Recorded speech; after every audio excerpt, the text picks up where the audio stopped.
오늘 이 아침에 우리에게 주시는 하나님 말씀 신약 성경 누가복음이 되겠습니다. 누가복음 9장이 되겠습니다. 누가복음 9장 12절부터 읽어나가겠습니다. 12절부터 17절까지만 우리가 읽어나가겠습니다. 제가 가진 성경으로는 신약 성경 106페이지가 됩니다. 누가복음 9장 12절부터 우리 17절까지 같이 한번 천천히 함께 합독하겠습니다. 날이 저물어 가매 12 사도가 나와 여짜오되 무리를 보내어 두루 마을과 촌으로 가서 유하며 먹을 것을 얻게 하소서. 우리가 있는 여기는 빈들이니이다. 예수께서 이르시되 너희가 먹을 것을 주라 하시니 여짜오되 우리에게 떡 5개와 물고기 2마리밖에 없으니 이 모든 사람을 위하여 먹을 것을 사지 아니하고서는 할 수 없사옵나이다 하니 이는 남자가 한 5,000명 되밀어라. 제자들에게 이르시되 때를 지어 한 50명씩 앉히라 하시니 제자들이 이렇게 하여 다 앉힌 후 예수께서 떡 5개와 물고기 2마리를 가지사 하늘을 우러러 축사하시고 떼어 제자들에게 주어 무리에게 나누어 주게 하시니 다 먹고 배불렀더라. 그 남은 조각을 12 바구니에 거두니라. 아멘. 사람들마다 다 습관이 있는데 여러분에게는 어떤 습관이 계십니까? 어떤 분들은 이제 자고 일어나는 시간도 아주 일정하게 시간을 조율해서 생활하시는 분들도 계십니다. 먹는 것도 그렇습니다. 어떤 분들은 하루에 한 끼만 먹는 분도 계시고 또 정한 시간에 일정하게 또 드시는 분들도 계십니다. 물론 사람들마다 좋은 습관만 있는 건 아닙니다. 좋지 못한 습관도 있습니다. 보게 되면 계속해서 이빨을 이렇게 뜯는 그런 분들도 참 보게 되고요. 이상하죠? 습관이라는 게 우리가 이제 오랜 시간에 반복해서 우리가 사람이 만들어가는 거죠. 그게 이제 습관인데 시간이 지날수록 우리가 습관을 만들었지만 어느 순간부터는 이 습관이 나의 인격을 만들어가는 때가 있습니다. 나이가 들어가면 나이가 들어갈수록 내가 지금까지 만들어 놓은 이 습관이 내 삶을 움직여 나갑니다. 그리고 내 삶을 만들어가기도 합니다. 그게 바로 습관이 가지는 힘이기도 하고 때로는 두려움이기도 합니다. 질문은 여기에 있습니다. 그렇다면 우리 예수님은 이 땅에 계실 동안에 습관이 있었을까? 여러분 어떻게 생각하세요? 예수님의 습관은 어떤 습관이 있었을까? 물론 예수님도 이 땅 가운데 습관이 계셨습니다. 예수님의 아마 가장 대표적인 습관 2가지를 얘기한다면 하나는 기도하는 습관이었습니다. 예수님은 모든 사역의 시작부터 시작해서 마지막 때까지 매 순간순간마다 하루를 시작하는 그 시간 아무리 피곤해도 그 전날 아무리 어떤 많은 일들을 해도 새벽 미명, 그러니까 해가 떠오르기 전이죠. 그 새벽 미명에 한적한 곳으로 가서 기도로부터 시작하시는 바로 그 습관이 있었습니다. 예수님께서는 중요한 사건들이 일어날 때 기도는 당연히 집중적인 기도를 하시게 됩니다. 그분이 겟세마네 동산에서 마지막 이 사역을 앞에 두고는 정말 땀방울이 핏방울이 되는 것처럼 간절함으로 기도하십니다. 예수님께서 이 습관 가운데 가장 대표적인 것이 기도라면 또 하나 예수님의 대표적인 습관이 뭐냐면 감사하시는 겁니다. 감사하는 습관.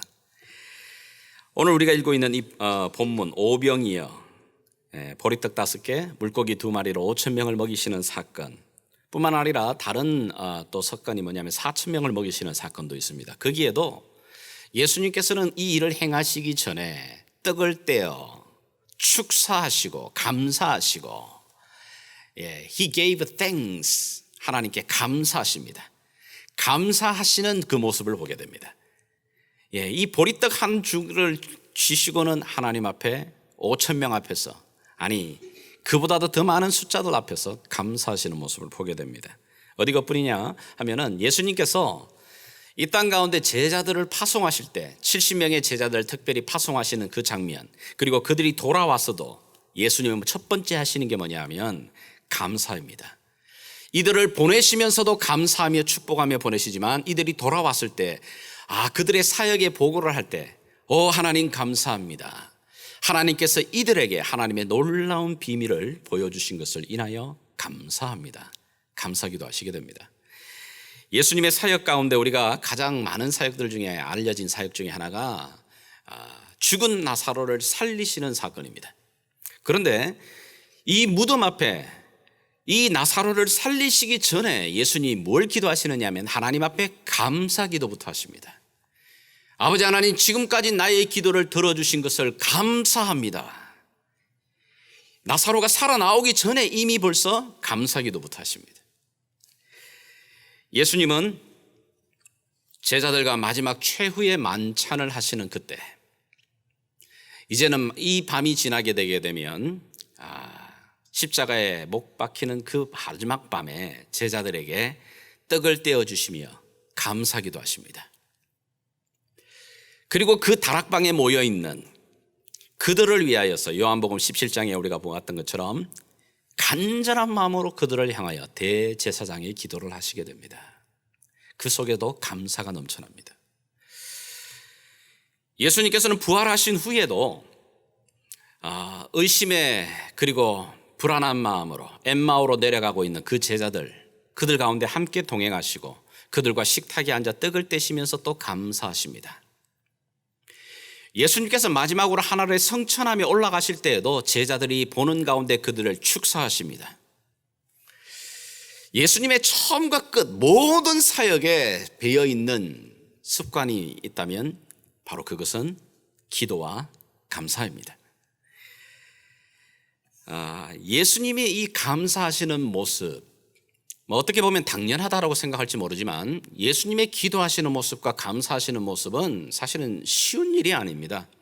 왜냐하면 예수님은 육체로 이 땅에 계시지만 그분 자체가 하나님이십니다. 하나님의 아들이십니다. 하나님의 아들이시기 때문에 능력이 무한하십니다. 모든 것을 아십니다. 그 사람의 속마음까지 알고 계시는 겁니다. 그런데 사람의 속마음을 온전히 알고 꿰뚫어 보는 그분이 사람들 앞에서 그 일을 행하는 모습을 보면서 감사할 수 있을까? 여러분들에게 어떤 분이 막 이렇게 선물을 이렇게 전해줍니다. 어떻게 나를 생각하고 이렇게 선물을 주시냐.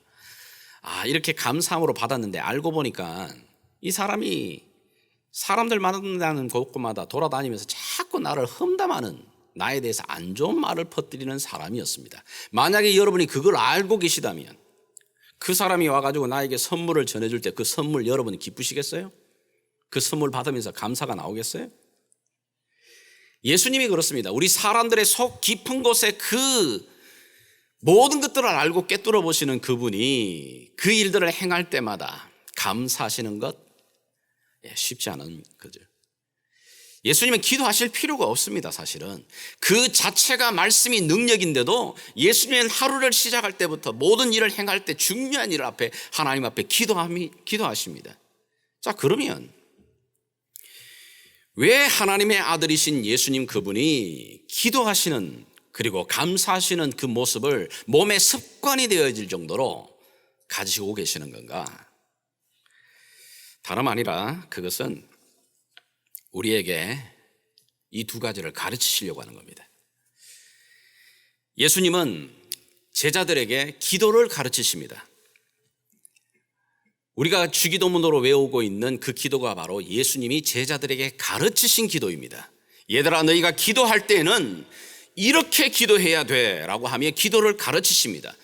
제자들도 보았습니다. 가까이서 예수님을 지켜보았더니 예수님의 삶 가운데서 가장 특징적인 게 뭐냐면 기도하는 모습이었어요.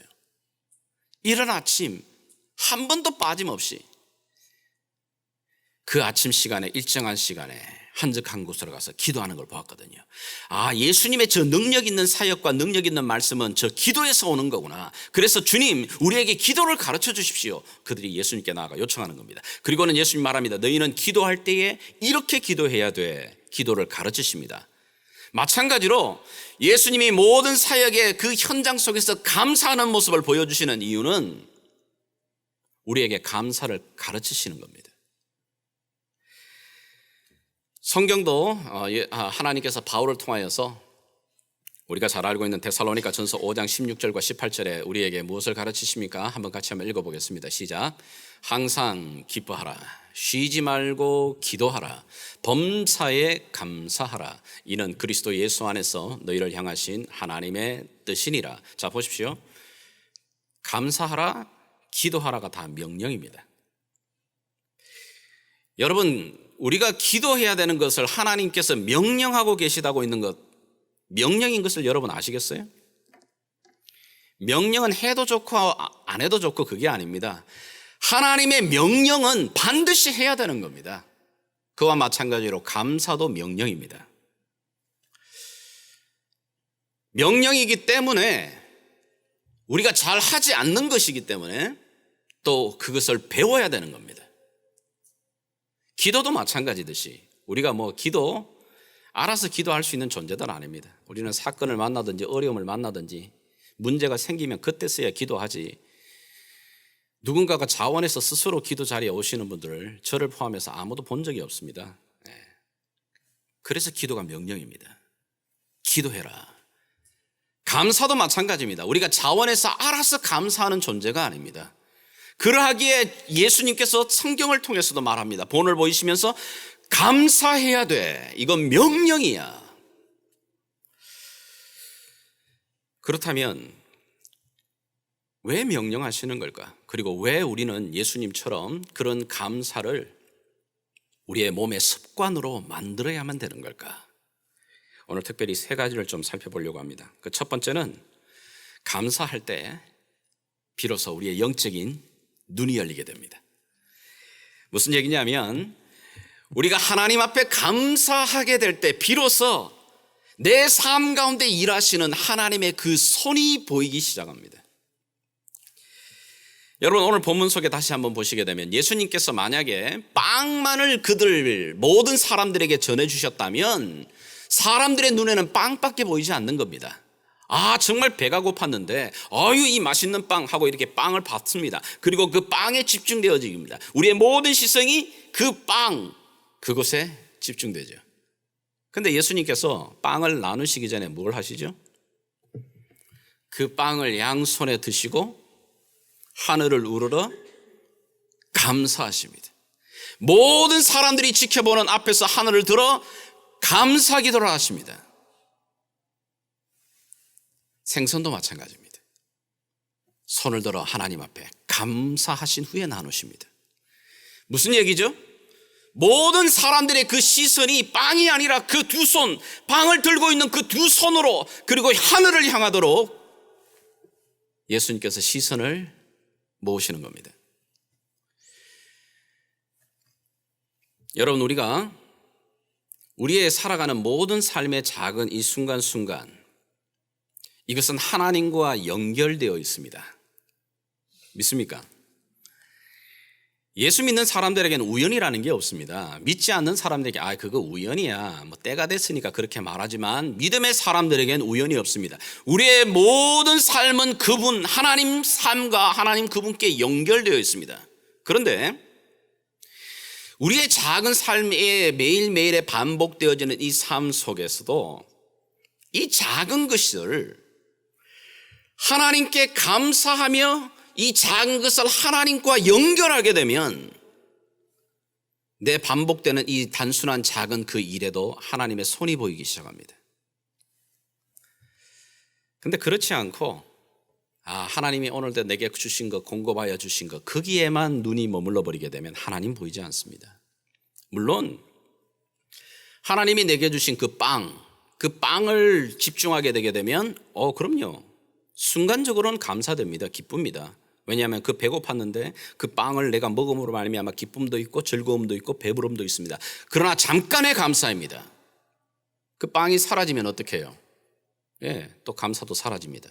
그런데 그 자그마한 내 일용할 양식에 공급하시는 빵이지만 그 빵을 들어 이걸 공급해 주시는 하나님, 그 하나님께로 연결해서 감사하기 시작하게 되면 그 빵뿐만 아니라 내 모든 삶 가운데 공급해 주시는 하나님의 그 손길에 인하여 내 안에 감사가 더 넘쳐나게 됩니다. 하나님께서는 오늘 우리 예수님의 이 습관의 모습을 보여주시면서 얘들아 너희도 이러해야 돼. 너희도 너희의 삶에 반복되는 그 작은 일들, 작은 그 공급하지만은 그 속에 그걸 들고 감사하면 그것을 공급하시고 이끌어 가시는 하나님의 손을 보게 된다. 그러니 감사하라고 말하고 있는 겁니다. 두 번째는 왜 우리가 예수님의 그 습관처럼 매일매일 감사를 배워야 되고 감사해야 되느냐. 감사하게 될 때 비로소 하나님의 그 능력을 경험하게 됩니다. 자, 오늘 여기 본문 속에 다시 보십시오. 예수님이 작은 떡 5조각과 물고기 2마리를 감사하심으로 어떤 사역이 펼쳐지죠? 5,000명입니다. 남자만 5,000명입니다. 거기에 여자들까지, 어린아이들, 노인들까지 다 합치게 되게 되면 최소 10,000명, 15,000명, 많이 잡으면 2만 명도 됩니다. 어떤 무리들 가든지 남자보다 여자들이 무리가 많이 있잖아요. 여기도 우리 교회도 마찬가지지만 거기에 어린아이들까지 다 포함되면 그 많은 사람이 이 물고기 2마리, 보리떡 5개로 감사하기 시작할 때, 하나님 앞에 감사함으로 드려지기 시작할 때 그 모든 무리들이 배불리 먹고도 남습니다. 나사로의 무덤 앞에서 눈물 흘리며 안타깝게 애통하는 그 누이들, 모든 주변의 사람들이 3일이 지나서 이미 썩은 시체가 나고 냄새가 나고 있는 그 무덤 앞에서 슬퍼하며 눈물을 흘리고 있을 때 주님 두 손 들어 감사하십니다. 아버지여, 지금까지 나의 기도를 들어주신 걸 감사합니다. 이 나사로의 죽음은 하나님의 영광을 드러내기 위한 것임을 믿습니다. 그 후에 나사로야 나오라 선포가 이루어집니다. 예수님의 그 감사 기도로 말미암아 죽은 자가 살아 돌아오는 것뿐만 아니라 그 놀라운 그 감사를 통해 주변의 사람들이 하나님의 살아계심을, 그 능력을 경험하죠. 구약에 우리가 잘 알고 있는 이 다니엘, 여러분 다니엘은 그가 하루에 3번씩 반드시 이렇게 시간을 정하여서 예루살렘을 향하여서 창문을 열어놓고 기도하는 습관이 있었습니다. 그런데 이것이 좋은 빌미가 되어서 시기하는 그 자들에게 꼬투리가 잡힙니다. 그래서 왕을 섬겨야 되는 특정한 날을 정합니다. 왕이시여, 황제여, 황제께서 이 나라의 존귀한 모든 영광을 받으셔야 됩니다. 그래서 한 달 동안 온 나라의 백성들이 왕만 경배하고 예배하며 기도하는 시간을 선포하십시오. 왕이 선포하죠. 근데 그 조서가 공포되고 이 법을 따르지 않으면 그러면 사자굴에 던져 죽임을 당하는, 그래서 왕의 그 위엄을 드러내는 기간을 만들지만, 그 조서가 내려진 것을 알고도 뭐라고 말합니까?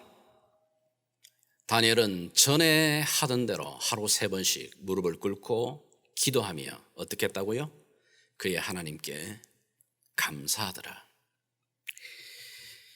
여러분, 그 감사의 기도를 통해서 그에게 온 게 뭐였죠? 그럼요, 사자굴에 던져지는 거였습니다. 근데 놀라운 것은 뭡니까?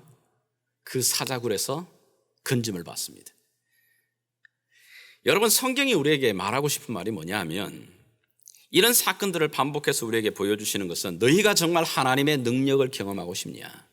너의 삶에 하나님의 공급하시는 기적을 체험하고 싶냐? 너의 삶 가운데서 하나님이 함께 하시는 그 도우심을 경험하고 싶으냐? 그러하다면 먼저 감사해보라는 겁니다.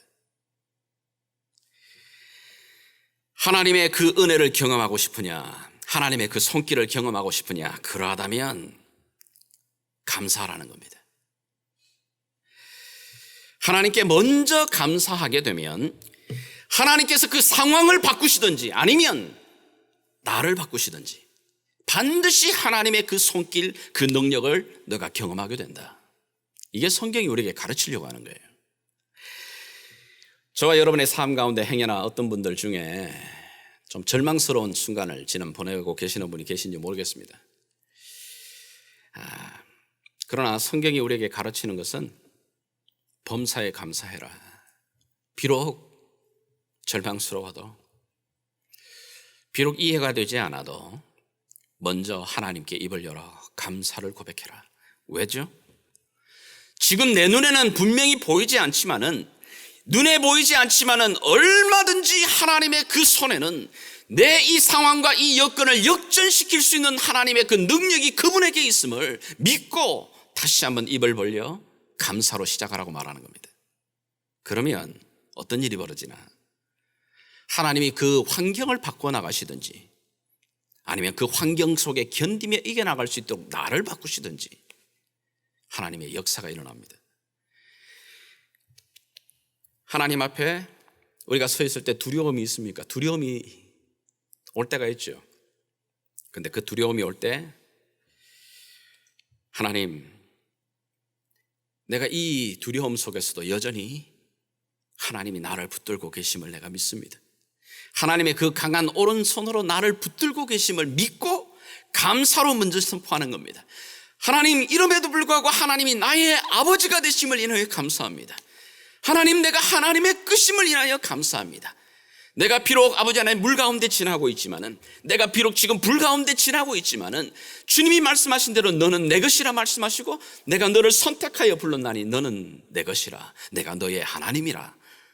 주님, 이 말씀을 내가 믿고 주님 감사합니다 라고 말하게 되면, 지난 모든 구약의 성경과 하나님의 이 말씀에 선포된 하나님의 모습은 홍해를 가르시든지, 사막 가운데 길을 만드시든지, 반석에서 물을 터뜨리시든지, 아니면 내 입술을 변화시켜 하나님 앞에 찬송을 되게 하시든지,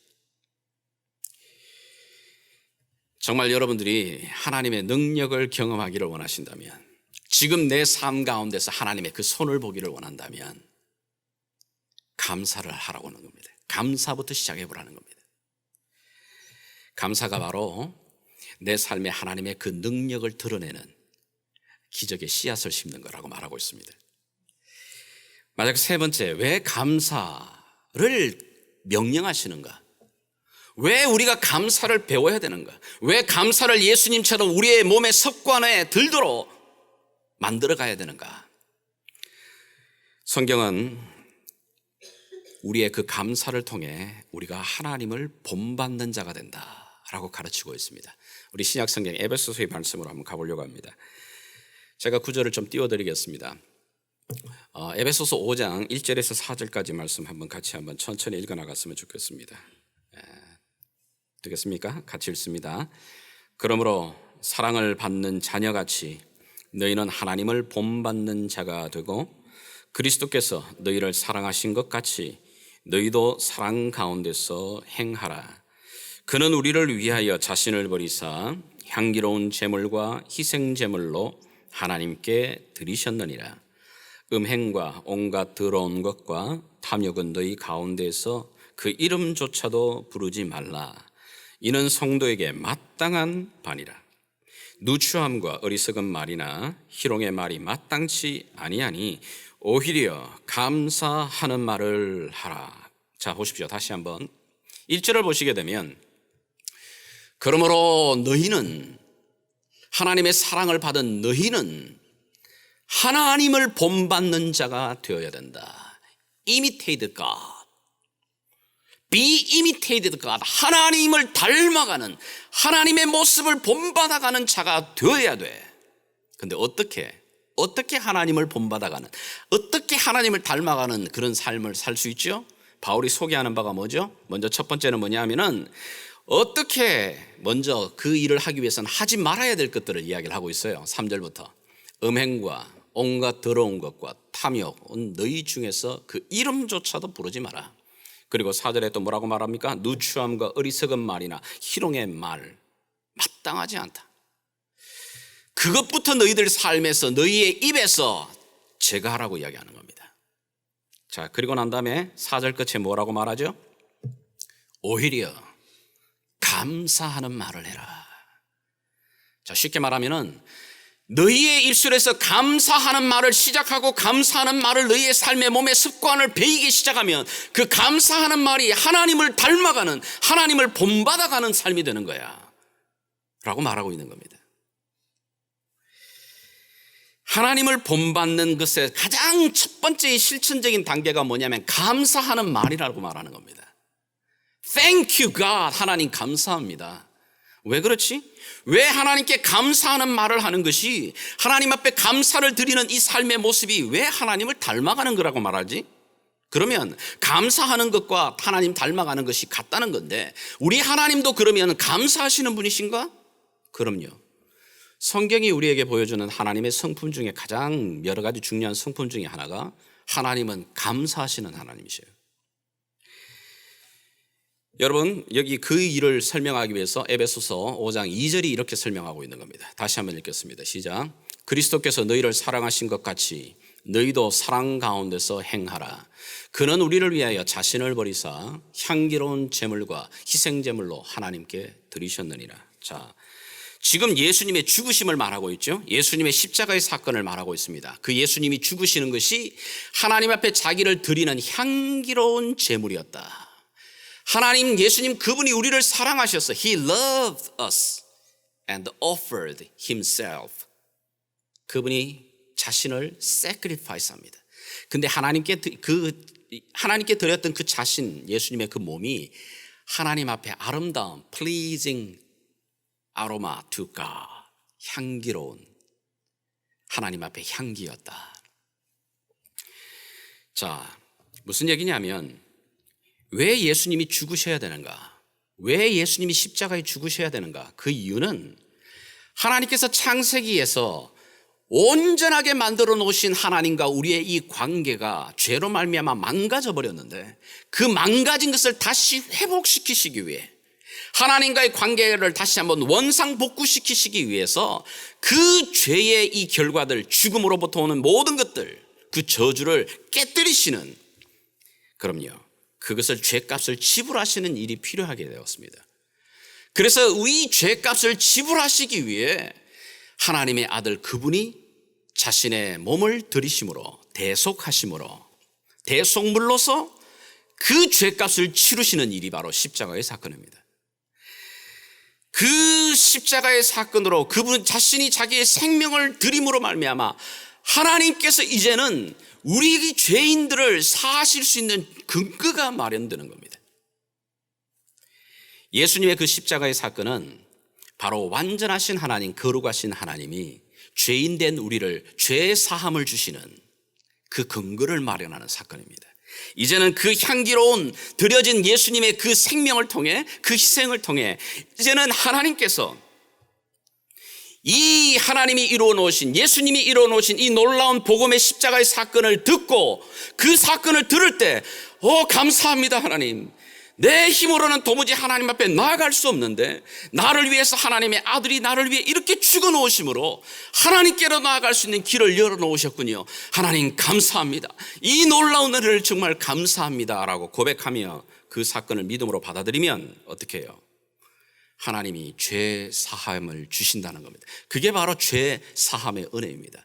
하나님이 이뤄 놓으신 그 일을 우리가 믿음으로 고백하고 받아들이게 되면, 믿음으로 받아들이게 되면 죄 사함의 은혜, 바로 회복의 은혜, 하나님과의 주시는 그 원상복귀의 아름다움으로 이끄신다는 겁니다. 그런데 성경이 말하는 우리 하나님의 놀라운 은혜는 여기에서 멈추지 않습니다. 우리가 예수님의 그 십자가의 사건을 믿음으로 말미암아 우리가 죄 사함을 받는 것, 다시 죄가 없는 깨끗한 창세기에 나와 있는 에덴 동산의 그 아담의 원래의 그 모습으로 돌려보내시는 그 원상복구의 그 자리로만 머무시는 게 아니고 하나님이 어떻게 하시느냐 하면, 너가 정말 내가 너를 위하여 내 아들을 희생하면서까지 이 죄 사함의 길을 만들어 놓은 이 십자가의 사건을 네가 믿음으로 받아들인다면 I appreciate, 내가 너 너무 고마워, 너 그 하는 모습이 너무너무 좋아, 우리가 하는 일은 너무너무 보잘것없는데 우리의 작은 이 믿음, 작은 이 섬김, 받아들임을 하나님이 너무 기뻐하시는 거예요. 그래서 감사하면서 그래, 내가 너 죄 사하는 자리, 원상복구로 돌리는 그 자리뿐만 아니라 내가 한 걸음 더 너를 축복하기를 원하마. 그 자리가 뭐죠? 하나님의 자녀가 되는 그 자리로까지 우리를 올려주십니다. 업그레이드 시키십니다. 이것은 창세기 1장에 아담이 경험하지 못한 자리예요. 아담은 그저 피조물로서 첫 번째 자리였지만은 하나님이 이루어 놓으신 이 대속의 사건을 믿음으로 받아들이고 하나님 앞에 감사하는 자리에 서게 되면 하나님이 죄 사하는 그 자리로만 머무시는 게 아니고, 그래, 너가 나의 생명을, 아들의 이 생명을 인하여 감사하는구나. 그러면 너는 이제는 나의 자녀야. 놀랍게도 하나님이 작은 우리의 이 받아들임을 어프리시에이트 한다는 얘기입니다. 감사한다는 얘기입니다. 하나님은 그런 감사하시는 하나님이에요. 여러분, 구약의 어떤 믿음의 사람들도, 아브라함이라고 하는 믿음의 조상도 하나님의 친구라고 하는 자리에는 머물렀지만 너가 하나님의 자녀라는 자리에까지는 여러분 그 호칭을 못 얻었어요. 모세, 위대한 하나님의 선지자입니다. 근데 모세 자신조차도 내가 하나님의 아들이다 감히 고백 못했어요. 그런데 오늘 저와 여러분들은 하나님이 이뤄놓으신 이 십자가의 사건을 나를 위해서 이뤄놓으신 하나님의 그 긍휼하심임을 믿고 받아들이면 죄사함, 영생을 얻는 그것뿐만 아니라 하나님의 자녀로 존귀함을 입는 자리까지 우리를 인정하시고 그 자리로 올리시는 겁니다. 이 하나님의 은혜, 이게 놀라운 겁니다. 이게 은혜입니다. 단순하게 죄를 사하고 씻어주시는 자리가 아니라 한 자리 더 하나님의 권세의 자리로 올려주시는 하나님의 이 은혜, 이 은혜가 어디서부터 오는 거죠? 그럼요, 하나님의 그 본성 가운데 감사하시는 그 마음, 감사하시는 하나님, 거기서부터 흘러나오는 겁니다. 그래서 성경에 우리가 알고 있는 단어들 뭐 여러 가지가 있지만은 특별히 우리가 영어로 grace, 은혜라고 하는 이 말이 사실은 라틴어나 헬라어로 보게 되면 감사라는 단어에서 나옵니다. 예. 뭐 감사하다는 말을 이렇게 영어로 보게 되면 여러 단어가 많잖아요. 뭐 thank you도 있고 appreciate 하는 말도 있고 gratitude라는 단어가 있는데, 사실은 이 gratitude라고 하는 이 말이 더 좀 어원적입니다. 그래서 아마 스페인에도 뭐라고 그러죠? 감사하다, 은혜가, 감사합니다, gracias, 또는 이 말들인데 결국 그게 뭐냐면 거기서부터 은혜가 오는 겁니다. grace. 하나님의 그 감사하시는 그분의 성품에서 우리에게 다가오는 모습이 뭐냐면은 은혜입니다. 그것이 하나님이 우리를 바라보며 너 정말 그래, 너무너무 귀하다, 너 그 자리가 너무너무 내가 보기에 고맙다. 그 하나님의 감사가 우리에게 다가올 때는 은혜로 다가오는 겁니다. 구원받은 너희들, 그러니 구원받은 너희들은 하나님을 본받는 자가 돼야 돼. 그 본받는 자의 모습이 뭐라고요? 그러니 너희가 감사하는 자가 돼야 돼. 감사하는 말을 해야 돼. 어떤 상황에도. 그것이 바로 너희가 하나님을 본받는, 하나님을 닮은 자의 모습이야. 만약에 우리가 구원을 받았음에도 불구하고 늘 불평하고 원망하면 그건 진짜 마귀 새끼의 모습이에요. 왜 그런 줄 아세요? 여러분, 마귀가 왜 마귀의 자리로 떨어지게 되냐면 하나님이 주신 그 존귀한 천사의 자리에서 만족하지 못합니다. 불만족합니다. 원망합니다. 그 자리에서 만족이 아니라 감사가 아니라 불평하고 원망하게 될 때 그 모든 자리를 잃어버립니다. 그런데 만약에 우리가 이 존귀한 하나님의 자녀의 자리로 옮겨지고 구원과 제사함을 얻었는데도 여전히 내 입술에서 불평과 원망이 나온다면 마귀가 우리에게 말합니다. 하나님 보셨죠? 저 녀석 나를 너무 닮았지 않아요? 그러한 인생은, 그러한 삶은 아무리 교회를 다니고 구원을 받았다 해도 그의 인생의 삶은 정말 지옥 같은 인생 경험하게 됩니다. 너희가 하나님을 닮는 자가 되기 원한다면 너희가 구원을 받은 자이기에 더더욱이 성경은 뭐라고 말하냐면 감사하는 자가 되라. 여러분, 이 감사는 그래서 원래 죄인된 우리들에게 없는 성품입니다.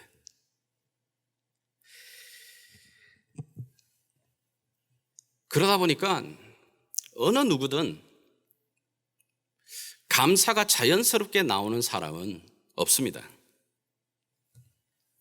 그래서 하나님이 감사를 가르치시는 겁니다. 너는 감사를 배워야 돼. 우리 안에 이 죄로 말미암아 망가진 우리의 본성은 감사하지 않는 존재입니다. 여러분, 그 감사를 잃어버린 그 사단이 똑같이 이 땅에 내려와 하나님의 형상을 지음받은 사람을 향하여서 속삭이는 말이 뭐죠?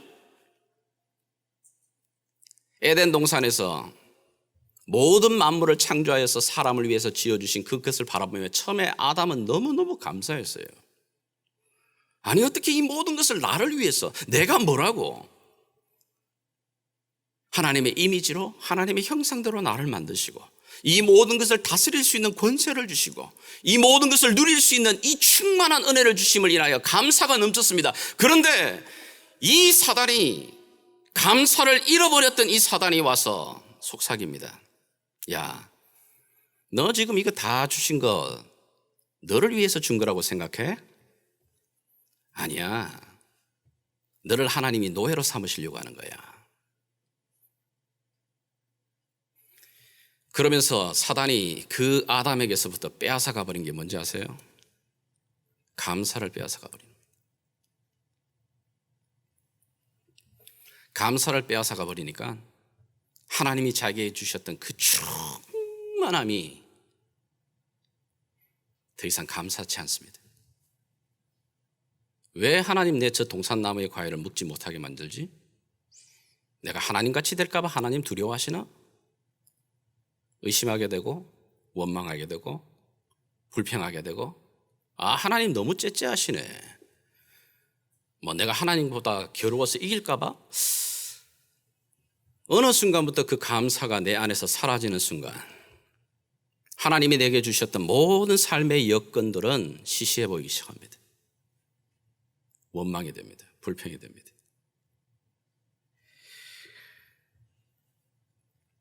너희가 하나님을 닮는 자가 되기를 원한다면 감사하는 자가 되어야 된다. 감사하는 말을 시작해라. 이 감사를 너희가 배워야 된다.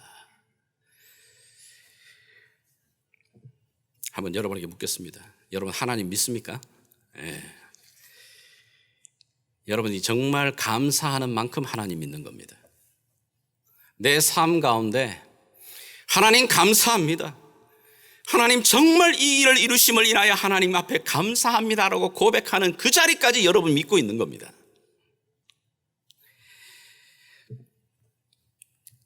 감사의 말이 나오고 감사의 행동이 따라오기까지 너희들의 삶에 나의 아들 예수가 그랬던 것처럼 감사를 체질화해라. 감사의 몸으로 바꿔나가야 된다. 감사하라고 그래서 명령하고 계시고 감사를 배워야 된다고 말씀하고 있는 겁니다. 여러분, 이 감사의 물을 우리가 마지막으로 마중물이라는 표현을 좀 쓰는 것이 더 좋겠습니다. 오랜 우리가 이제 여기 나이 드신 분들은 또 경험해 보셨겠지만은 뭐 젊은 사람들은 이거 잘 모를 것 같아요. 옛날에 이제 수돗물이 잘 없을 때 이제 지하수 이제 펌프 이렇게 퍼서 끄집어낼 때 반드시 저 펌프 물을 퍼내기 전에 그 지하의 밑에 그 어마어마한 시원한 물이 있지만 펌핑질 한다고 물이 나오지는 않습니다. 먼저 첫 번째, 그럼요, 물을 한 바가지 부어야 됩니다. 그걸 이제 마중물이라고 하잖아요. 감사가 그렇습니다. 감사라고 하는 이 물을 한 바가지 넣게 되면 그때부터 감사의 내 삶의 언어가 바뀌어지는 순간, 감사로 내 삶의 체질화 변화가 되어지는 순간 하나님의 그 충만하게 공급하시는 샘물이 내 속으로부터 터져나기 시작합니다. 내 삶으로 흘러가기 시작합니다. 나를 바꾸시든지 내 환경을 바꾸시든지 여건을 바꾸시든지 하나님의 손길이 보여지기 시작합니다. 하나님의 손길이 보여지면 내 감사하면 더더욱이 하나님을 찬양하기 시작합니다. 내 영혼이 춤을 추기 시작합니다. 내가 하나님을 닮아가는 겁니다. 내 안에 하나님의 그 빛이 드러나기 시작하는 겁니다. 그 시작이 뭐라고요? 감사입니다. 감사가 회복될 때 하나님과의 관계가 회복됩니다. 하나님 닮아가게 됩니다. 감사가 회복될 때 나의 이 가고 있는 이 길에 하나님의 손길이 보이기 시작합니다. 감사가 회복될 때 그럼요, 풍성하게 채워주시는 하나님의 그 은혜, 그 능력을 경험하게 됩니다. 이 감사의 절기를 맞아 다시 한번 잃어버리고 있는 감사가 회복되는 귀한 주의 자녀들, 백성들 되기를 주 예수 이름으로 축복합니다. 다시 한번 기도하며 나가겠습니다.